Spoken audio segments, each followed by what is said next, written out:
Good evening, everyone, and thank you for tuning in to our latest Ask the Leaders Facebook Live Q&A.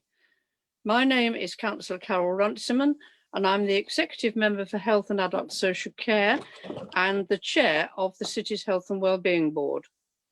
As I'm sure you'll know, we've had a number of these Facebook Live sessions now, covering quite a range of topics from public health to business support and guidance. Today, we're once again joined by representatives of the public health, vaccine rollout and emotional wellbeing teams, and you'll be able to hear about how to find support if you need it, myth busting around the vaccines, and information about the vaccination programme. Before we introduce tonight's panellist, I'd like to thank everyone in York, residents and businesses, for all their incredible efforts in keeping themselves and each other safe. We are seeing infection rates drop and the vaccine rollout continues at an amazing pace. There is light at the end of the tunnel for all of us, and we've got to wait now to hear what ministers outline as a map of getting out of lockdown. But during that time, we must continue to focus on protecting each other and demonstrate the resolve that we've already shown. We've all seen in the past 12 months the toll that the lockdowns have taken on people's mental health. The anxiety and uncertainty facing us all can undeniably take a lasting toll on our mental well-being. It is important to remember that it's okay not to be okay during this time, and there's always help and support ready and waiting, whether you feel your problem is big or whether you feel it's small. Now I'll stop there and ask each of the panel to introduce themselves briefly, starting with David. Hello everybody, my name is David Hartley. I'm a GP in York. I've been working in the York practice since 1996. My involvement in the vaccine process is that I'm also a member of the company Nimbuscare, which all the practices in York have joined together to run the mass vaccination programme for you all, with great help from so many other partners, especially the council, the army, and a lot of volunteers. Thank you, David. Denise. Good evening, I'm Denise Craghill. I'm the Executive Member for Housing and Safer Neighbourhoods, and I also have financial inclusion in my portfolio. That's me. Thank you, Denise. Fiona. Hello, I'm Fiona Phillips. I'm the Assistant Director of Public Health for City of York Council. Thank you. Jo. Hi everyone, I'm Jo Holloway-Green. I'm one of the heads of service at York Mind, which is one of York's mental health charities. Thank you. And finally, Maddie. Unmute, Maddie.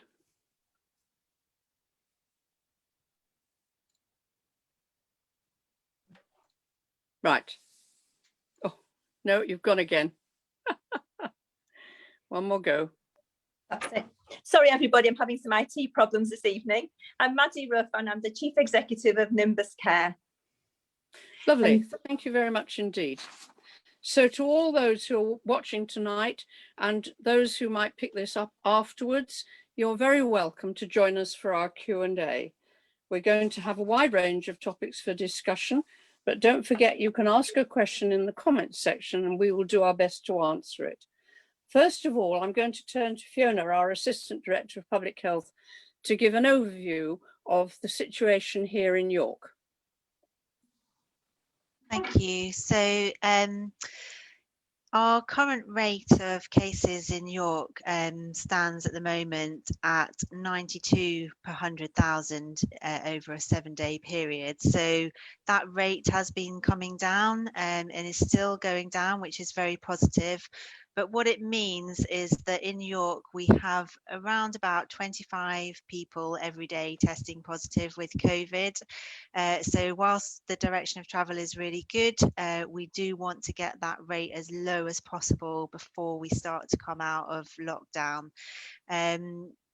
Also, what it's worth mentioning is that the number of people in York Hospital with COVID again has been coming down, and it's now dropped to about the same number of people in hospital as we had right back in the sort of first peak of the pandemic back in April, May last year. So whilst it's coming down, it's still relatively high, and our hospital is still feeling that pressure with the number of patients that they have. So it's really important, obviously, that we continue with all of those public health messages and actions to get our rates as low as possible. So following that advice around staying at home unless your job prevents you from being able to do that, reducing the number of people that we're having social contact with, so only exercising outside of the home with members of your household or your bubble, or one other person if you need to.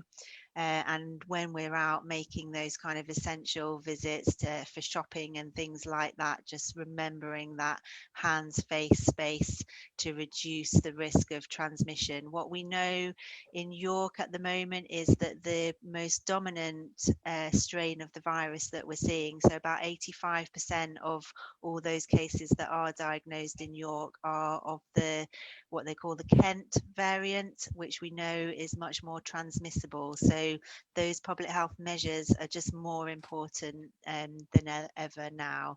And then just finally, the other thing to say is that we obviously have our symptom-free testing offer in York. So if people are having to leave the home for work, or if you're caring or providing support to someone who is vulnerable, there is that offer to visit one of our 3 lateral flow testing sites, those symptom-free testing sites in York, and we encourage people to do that on a regular basis so that we can keep on top of infections and find those cases, because we know that about a third of people don't have any symptoms.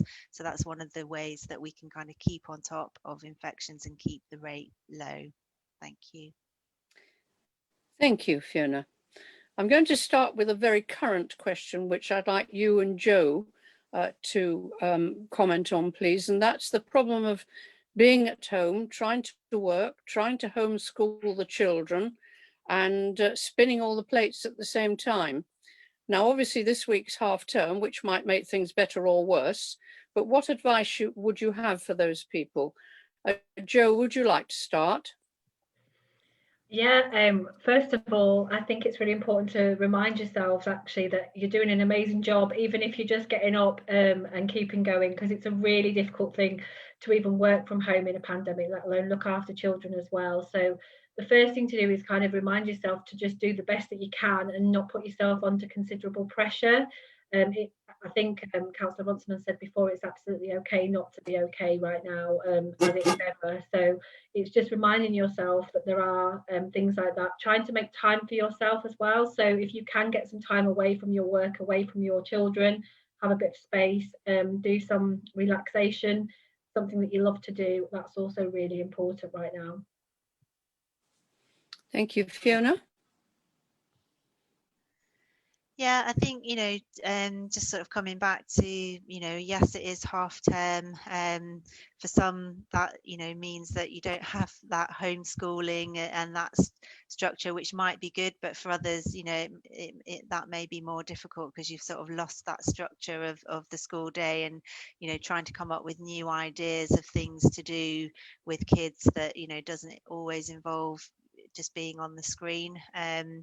So there are some really good resources for parents. So on the York Mumbler or the Little Vikings and the Shine websites are good ones. So just some sort of innovative ideas of different activities to do with children and kind of across a range of different ages as well. Because sometimes, yeah, it's hard to come up with new ideas to sort of keep people occupied. And I think the weather's going to get a bit better towards the end of the week as well, which also hopes. So sort of ideas as well on the York Eye Travel website for walks, obviously staying local to your area, but maybe some different bits within your local area that you haven't explored yet, and ideas for walks so that you can get outside and get a bit of exercise. I think it's easy to go a bit stir crazy at home all the time as well. So just a sort of change of scene and getting out of the house is always helpful. Thank you. We've got a question in from Christine, and it's about vaccination appointments, and David and Maddie might want to comment on this one. She says, it seems to be easy to get a vaccination appointment, but not actually to get a GP appointment. She says she's been trying for 3 weeks and just go round in circles. And she says the last 3 times she's been given the wrong tablets. So David, a bit of advice and help there, please. Right, hello there. Well, I'm very sorry to hear the difficulty you're having, Christine. It's difficult to understand quite why it's taking so long for you to get an appointment. My main understanding is with my own practice, where obviously we offer appointments every day to folk who are needing them. What might be causing some confusion is the fact that we are having to do a lot of our work remotely in order to try and help reduce footfall. And this does create some confusion. As far as ordering tablets, yes, we have lots of problems with ordering tablets. And again, within my own practice, we ask people to do this either online using the NHS app or through our website, both of which allow them to order precisely what they want. What we certainly do find is if people order tablets over the phone, that can often be a recipe for confusion, because not always does everyone understand which tablet we're wanting to use. Thank you. Maddie, would you want to comment? I would just say that if you have any queries at all, you ought to contact your practice manager. If you ring the practice and ask to speak to the practice manager, and they should be able to help you with your own individual practice issues. You should raise them with him or her. And I would advise you to do that tomorrow if you've been struggling for so long. Lovely. And Maddie, can I stick with you? And well, we have a question about somebody who says, I'm sure I'm eligible for a vaccination, but I haven't had an appointment yet to have a vaccine. What should they do about that one? Well, if they are over 70, they should have had an appointment by now. So if you're over 70, so you're in the 70, 80, 90 or plus age group, or you have been you've got some kind of condition that means that you've been staying at home, you should have received an appointment. If you haven't received an appointment and you're in that age group, I would suggest that you either ring 911 or you ring your practice, and they will be able to advise you. Thank you, Maddie. I'm going to go to Denise now about the winter COVID grant scheme, which has been getting food and help out to people. Is that support still available, we're being asked, Denise? Okay, yes, that support is definitely still available, and it will continue to be available.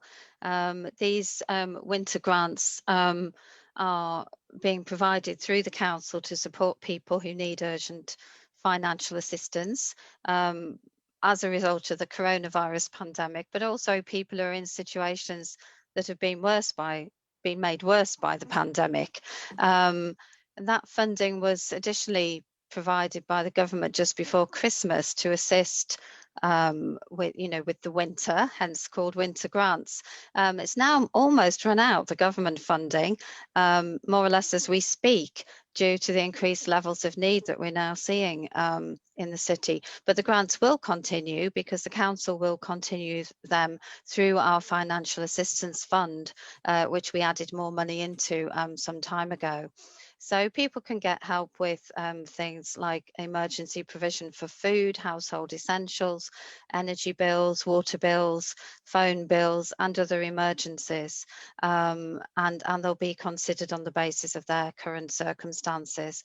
And they can find out about those grants either from the council website or by ringing the council's main contact number 551 550, or they may well find out via other people who might be supporting them, such as Citizens Advice, welfare advisors, or others. So yeah, that help is still definitely out there. That's lovely, thank you.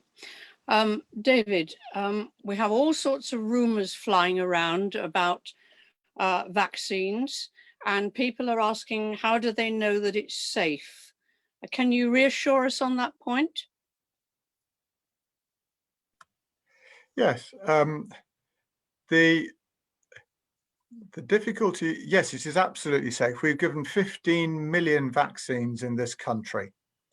There was a review of it reported in the BMJ this weekend, and like the flu vaccine, it is remarkably good from a safety point of view. You will always hear reports of people having severe allergic reactions, and you'll always hear reports that sadly someone might have died after having had the vaccine. There have been so far 100 reports of people dying after having had the vaccine, which have been examined, and they cannot find a definite correlation link. So you might read things in the media, but the medical experts who look at all these stats are not able to find a link. So I think it's very safe to say it is a very safe vaccine from that point of view. Lovely, thank you. And Fiona, I've got a question here from Richard, which is a very interesting one. He wants to know, is there a need for volunteers at the Askham Bar Hub? And I would add, if they don't need anybody there, do they need them anywhere else?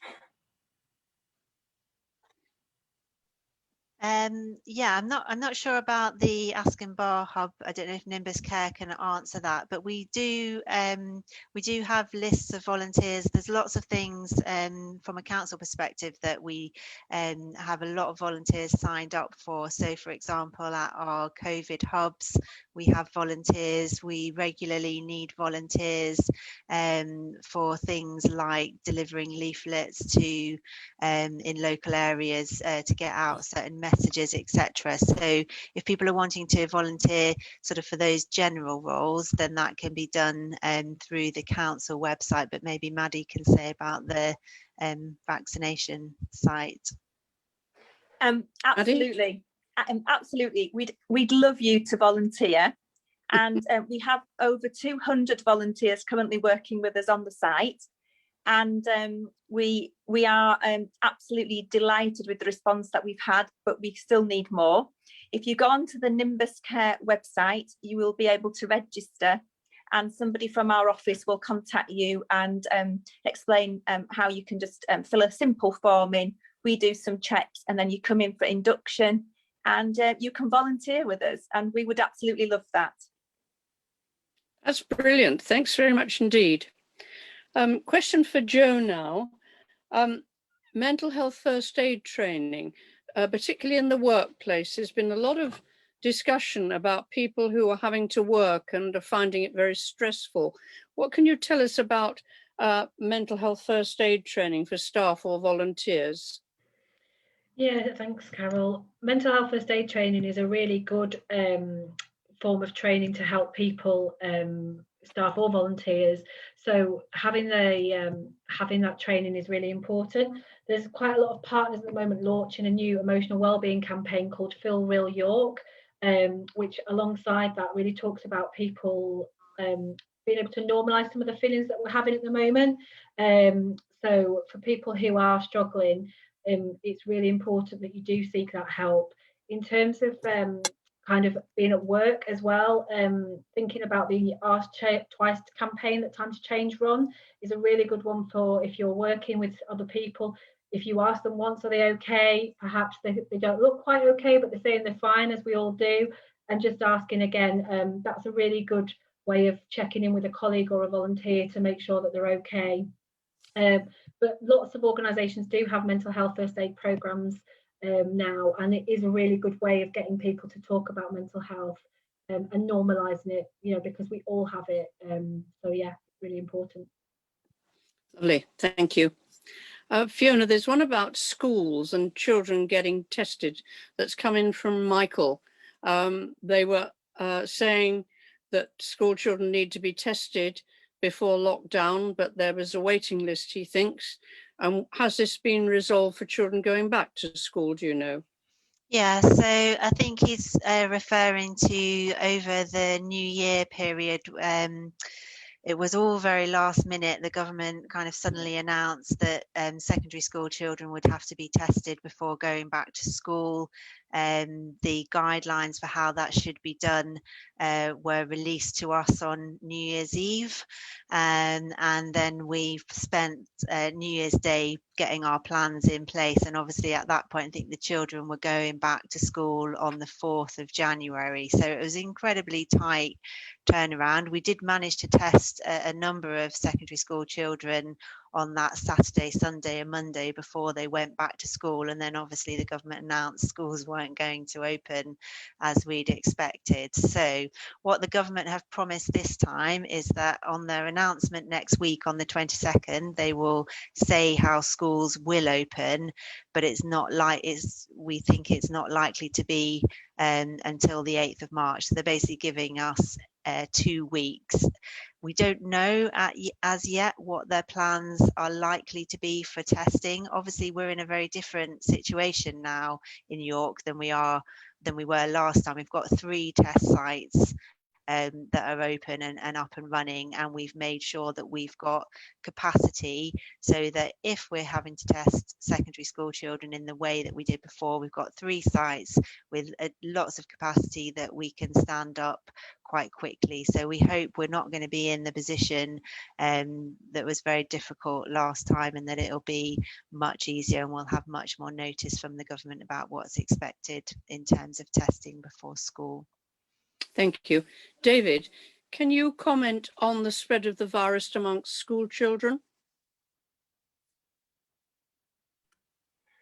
I mean, as far as I can work out, that certainly seems that it does spread among school children, but they seem to be much less symptomatic than older people, and they certainly don't come to the complications risk that older people face. So for most school children, if they get symptoms at all, they're often very mild, much like a common cold, aches and pains, a bit fluish, and really quite brief. Many will have no idea at all that they've been infected. The numbers who end up needing to seek medical care are very, very small. There's an experiment going on in the moment with actually vaccinating school children, isn't there, to see what their reaction is. Can you tell us any more about that?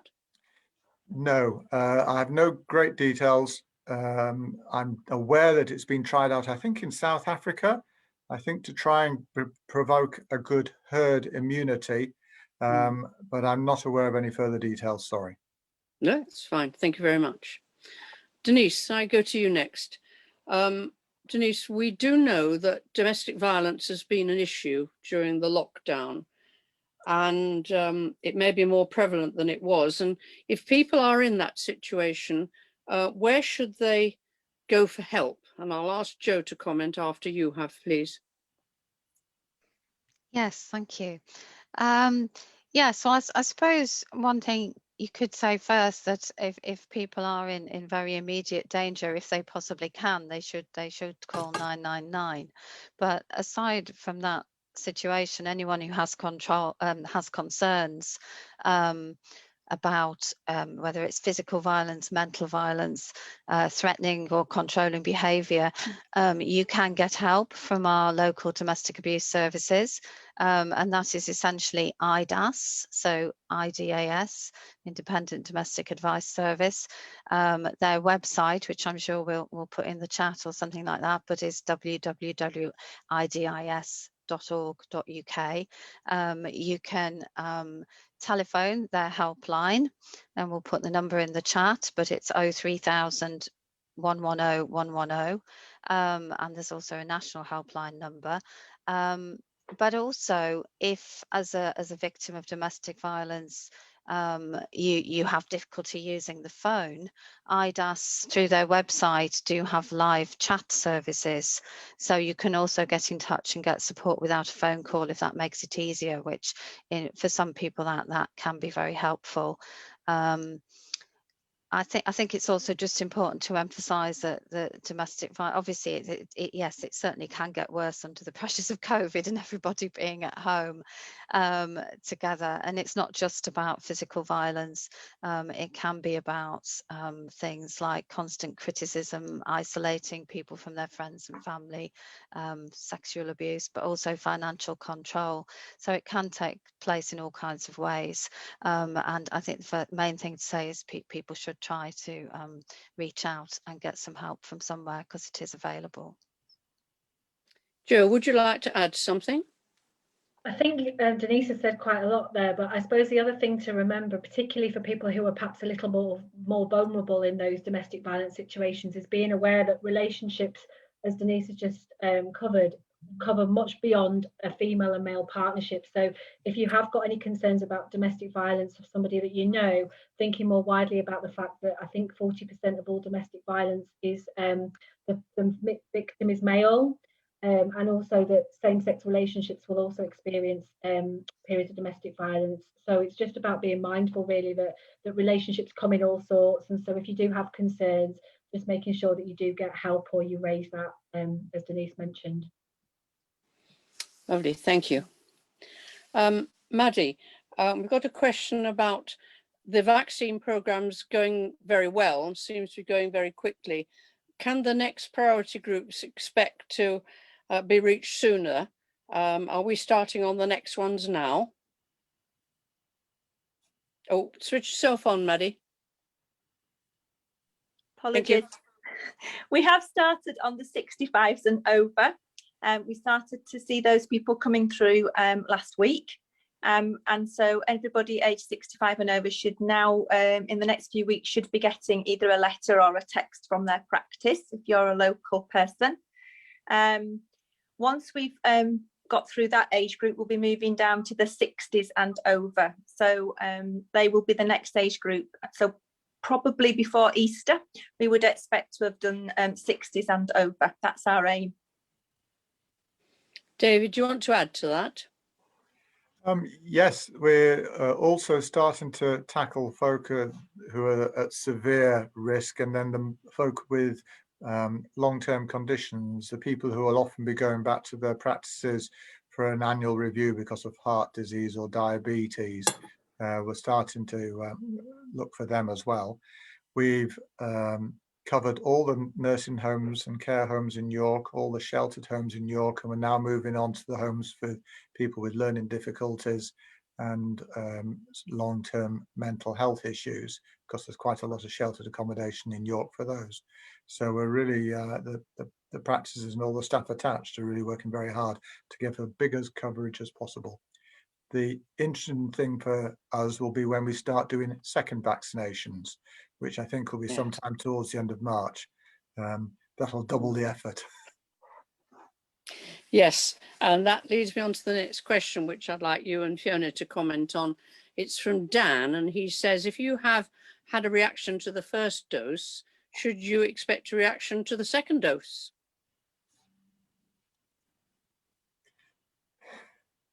Shall I go first? Yeah.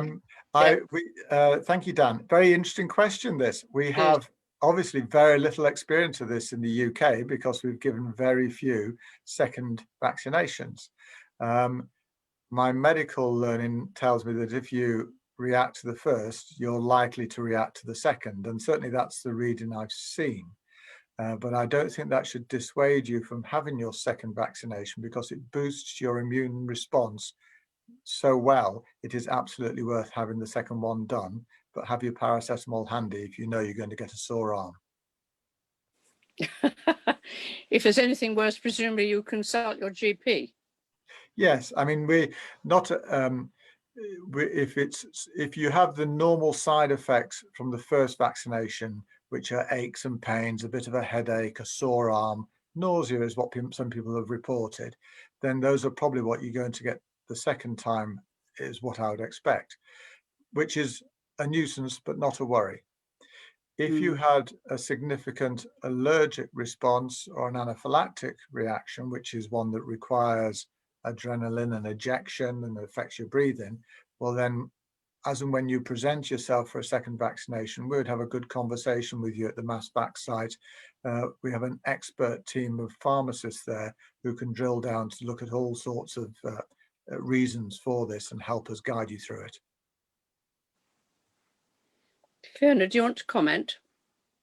I'm not sure there's more to add. Yeah, I was going to say what David said in terms of, yeah, visiting your pharmacy and just making sure that you've got supplies of those kind of self-treatments, if you know, and yeah, probably expect the same, but usually sort of quite self-limiting, sort of 24 to 48 hours, and just be prepared for it, really. But the benefit of what you get with the second dose far outweighs not having it.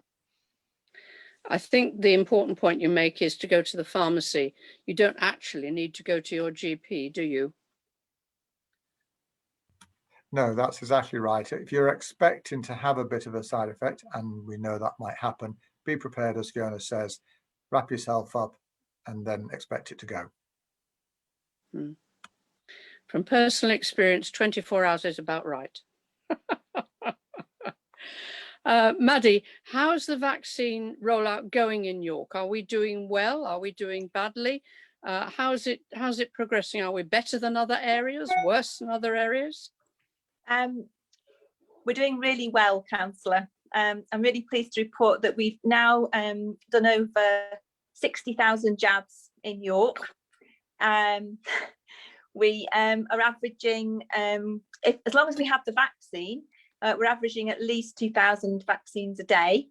At the moment, we've not had just as much vaccine delivered, so we're probably doing more like 1,500 vaccinations a day. It does vary depending on the amount of vaccine that we are delivered. We could actually do up to 3,000 vaccines a day. And but yes, we're doing very well, and we're seen nationally to be doing very well. We're doing very well in the north and the northeast actually of the country, and the York site is seen to be doing very well as well. So that's great. I mean, obviously, we just want to vaccinate as many people as possible. That's good. Thank you, Denise. If somebody's laid off work because they've been in contact with somebody who's tested positive, is there any help available for them?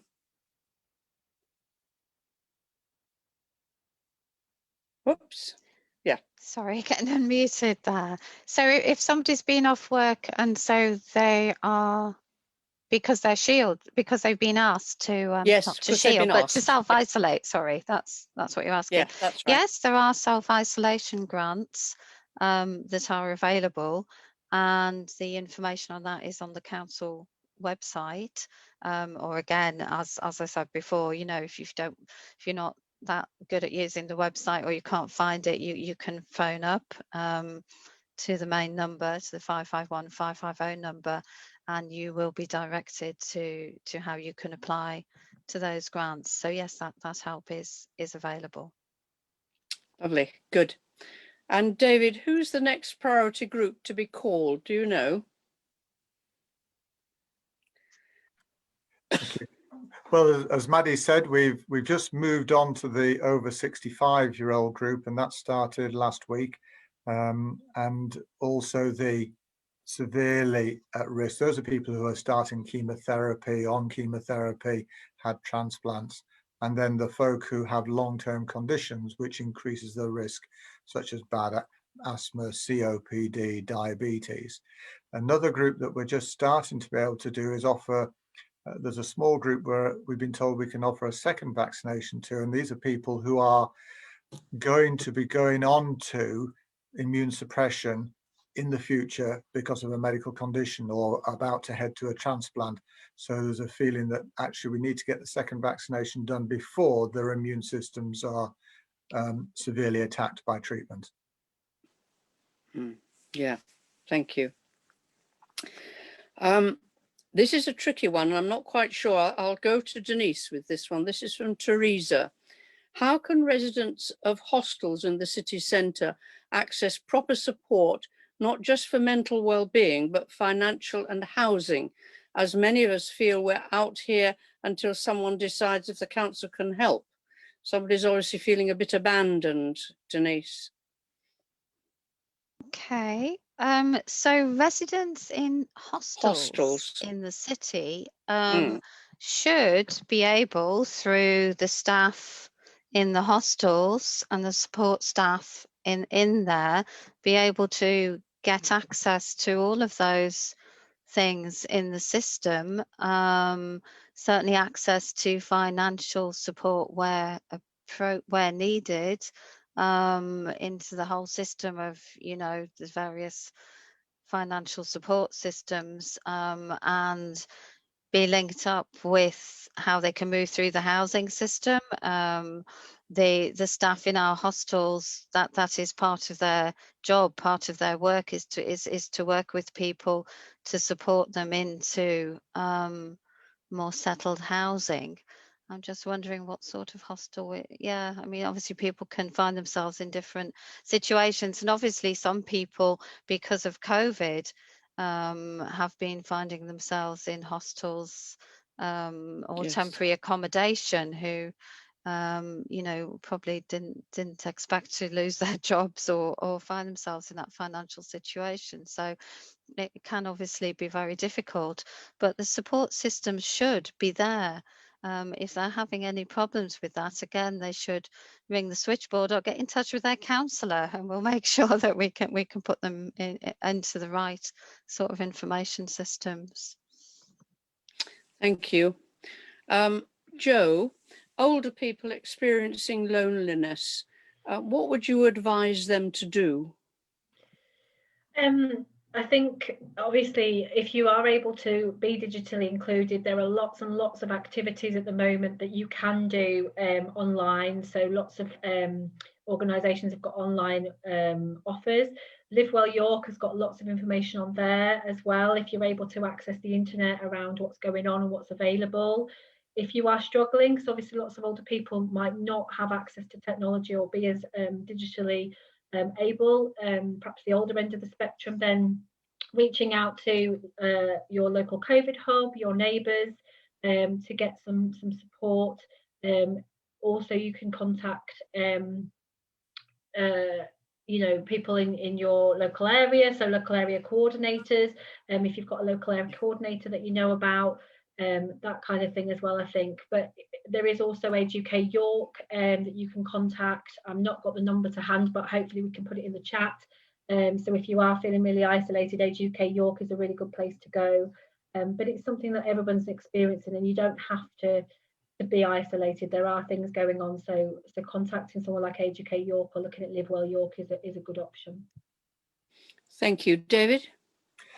The one other source of help for people who are lonely and isolated, practices now have a new group of workers with us called social prescribers, who have just been wonderful. They joined us at the beginning of last year, and this is their raison d'etre, to help folk who are isolated reintegrate back into their communities.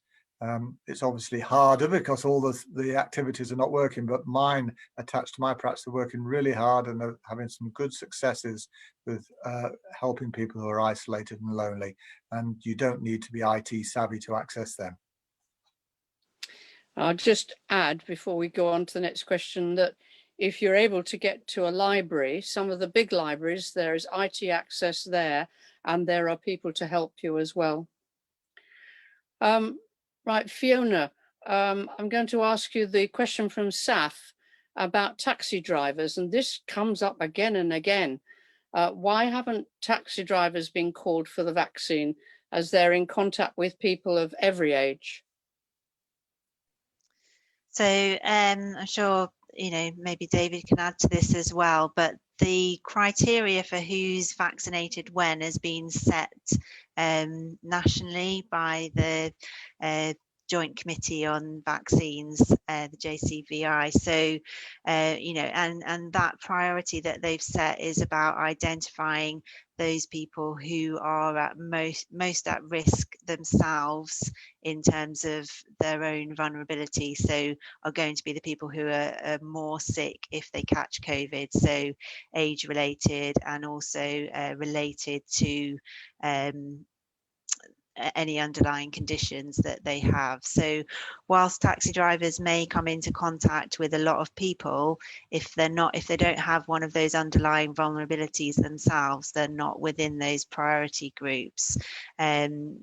You know, what we say for people who, like taxi drivers, for example, who are coming into contact with a lot of people, so regular testing can help sort of identify and get on top of infections, identify if people are infected. But yes, they're not, we don't have occupational groups apart from health and social care, because they're obviously coming into contact with vulnerable patients, but otherwise occupational groups aren't part of the priority listing. Where can they get tested, Fiona? So within York, anybody can book a test at one of our 3 sites. So that's the York St John University site, the University of York, and also up at the leisure complex up at the new stadium. So if you Google symptom-free testing York, it will come up with our booking system. You can book an appointment. We've got lots of availability. Your visit there will take probably 10 minutes, at most 10-15 minutes, and you get your result through to your phone within half an hour. So it's a really quick and easy process for people. Lovely, thank you. David, there's a very complicated question from Jason. He's obviously in a group that he feels he should have had a vaccine but hasn't, and he wonders what the primary reasons are. But I'll put it out more generally and say, if somebody is in a group that feels they should have been vaccinated and they haven't, what should they do about it? Right, yes. So if you, and again, we come back to these groups as the government has asked us to do, to try and deal with the priority patients who are at greatest risk of suffering hospitalisation or worse with the disease. So if you're in groups 1, 2, 3, 4, which is down to the age of 70, or 5 over 65, you should be called. If you're not called, there's the telephone number which we've mentioned earlier, is at 119, or all the practices, certainly all the large practices, will help you with information. We have staff who are helping patients book in if they qualify for a vaccine at this stage. Thank you. Maddie, we know that it's been announced today that another large group of people are going to be classed as clinically vulnerable. Have we got the capacity to deal with another large group of people in that way? We have, yes. We are set up at the York vaccine site, as I said, to do more vaccines than we are actually doing at the moment. The limiting factor has been the number of vaccines that have been delivered to the site for us to use. So yes, I can assure everybody that we are set up and to deliver those vaccines to those vulnerable people. Good, that's reassuring. And Joe, if somebody feels they have got a mental health problem, should they ring their GP? I'll go back to David after this. Yes, yeah. I guess your GP is the first port of call normally for a mental health issue. However, given, you know, some of the pressures on GPs at the moment, and I won't comment on that, I'll leave David to comment, it can be more challenging. But you can also self-refer to the IAPT service, which is improving access to psychological therapies. And I think, again, we'll be able to put the details in the chat for that, so that people can see it. But you can self-refer for support for talking therapies through the IAPT service, should you want to. You can also call 111 as well. If things are a bit more serious and you are feeling a mental health crisis, there's also the York 24-hour crisis line, which is 0800 05, I think it's 16, I've written it down, but I'm not sure that I've written it down clearly enough, but I think it's 0516 171. That's available 24 hours a day for people in mental health crisis. There are a number of other helplines, which I think we will also be putting on the live chat as well, around accessing services at York Mind. There is Samaritans obviously as well, the Shout text line too, if you don't want to talk to somebody but you want to text. National Mind also have a 9 to 6 helpline. So I think the really key thing for us, from a mental health perspective, is that you don't suffer in silence and you don't keep how you're feeling to yourself, no matter how small you think the problem is, because there are people who can help. And it is much better to get that help than to suffer in silence. Thank you. David. You're muted, David. That's better. I know, yes, I missed the key. Yes, absolutely. That's why we're here in general practice, to try and help you at times like this, and we will do our utmost to do so. What will happen if you contact us is that you will get a phone call first from a doctor or maybe one of our allied professions. We have physician associates, nurse practitioners and pharmacy practitioners who are all helping us as well. But we will do our best to try and help you, yes. The only other organisation that Joe missed out, because she gave you so many, is there's a very good one called The Haven, which is a crisis organisation working on an evening, which is often one of the lonely times for people. And I believe information about that was in some of the briefing document. Thank you. Fiona, I'm going to give you the question from Hannah, and this is about adults with learning disabilities, which of course was in the news yesterday and probably is today. Have we vaccinated people with learning disabilities? Do you know? Well, again, it comes down to the definition by the JCVI as to whether you're on that sort of clinically extremely vulnerable group. So it depends in terms of the individual's overall health. So some patients with learning disabilities will be on that list. So for example, adults with Down syndrome were added to that list last year, and some people with learning disabilities, if they've got other underlying health conditions that would mean they're on the clinically extremely vulnerable list, they will be vaccinated as well. So it's a difficult one to answer, because obviously it depends on the individual's overall health status and what's on their sort of GP record. So some will be. Right.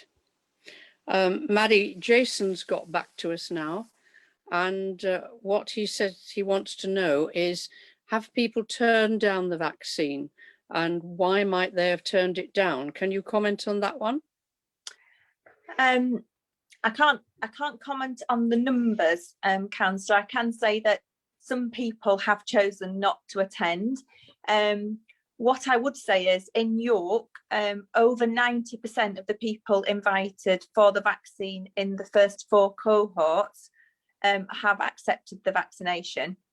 So that's a very high number compared to the numbers of people that we would see, for example, going for the flu vaccine.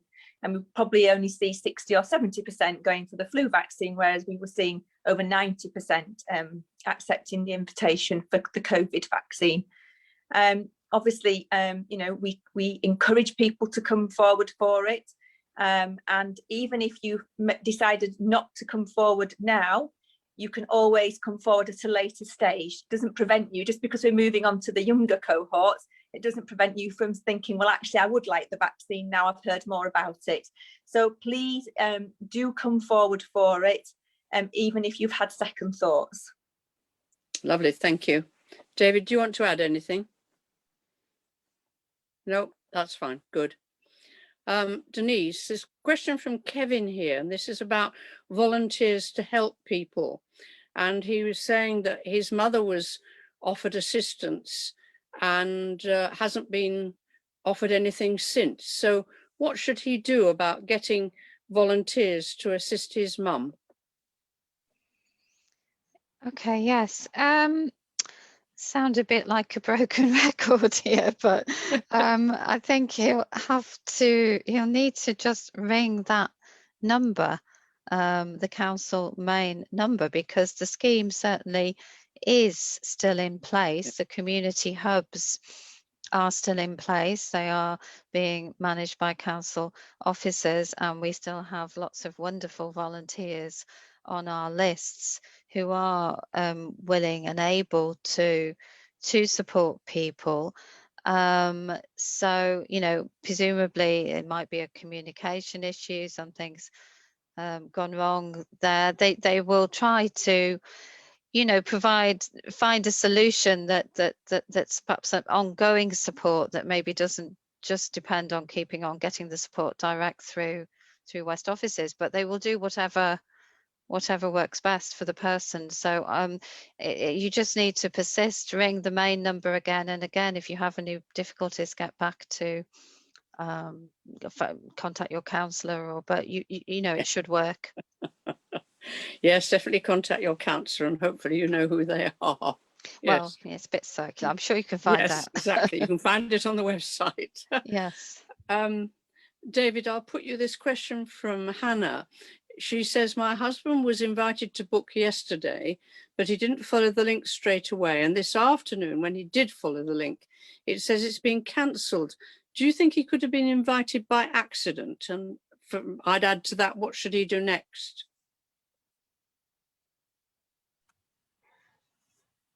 Yeah, there's a whole possible list of explanations for that. It's a bit confusing, isn't it, Hannah?